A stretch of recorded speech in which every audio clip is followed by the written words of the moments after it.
ভাৰতীয় দুই যুৱ ক্ৰিকেটাৰে নিজকে এজন মুছলমান হিচাপে চিনাকি দিবলৈ কপালত নললে ফুট। ভাৰতীয় দুই মুছলমান ক্ৰিকেটাৰক লৈ সামাজিক মাধ্যমত ব্যাপক চৰ্চা চলিছে।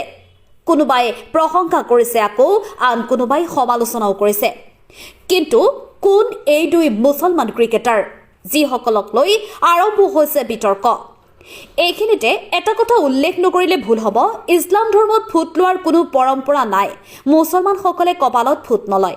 সেইমতে দুয়োজন ক্ৰিকেটাৰক সমালোচনা কৰাৰ কাৰো অধিকাৰ নাই বুলি আমি ভাবোঁ। নিজ ইচ্ছামতে ধৰ্মৰ পালনৰ স্বাধীনতা ভাৰতৰ সংবিধানে দিছে। এই দৃশ্যটোলৈ মন কৰক। ক্ৰিকেটাৰসকল হোটেলৰ কোঠালিৰ পৰা ওলাই আহোঁতে তেওঁলোকৰ কপালত ফুট দি আদৰণি জনোৱা হৈছে। আচলতে ফুট হ'ল ভাৰতীয় হিন্দু পৰম্পৰাৰ অংগ। ইয়াক সন্মানীয় অতিথিসকলক আদৰিবলৈ প্ৰয়োগ কৰা হয়। ইচ্ছা কৰিলে কোনোবাই লগাব পাৰে, নলগাবও পাৰে। তাত কোনো অসুবিধা নাই বা নলগালেও কোনো আপত্তি নকৰে। কিন্তু এইবাৰ দুই মুছলমানে ফুট নলগোৱাৰ বাবে আৰম্ভ হৈছে ৰাজনীতি।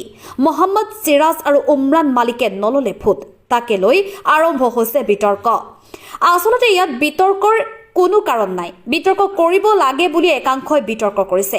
আপোনালোকৰ মতামত কি? আমাৰ কমেণ্ট বক্সত জনাবলৈ নাপাহৰিব।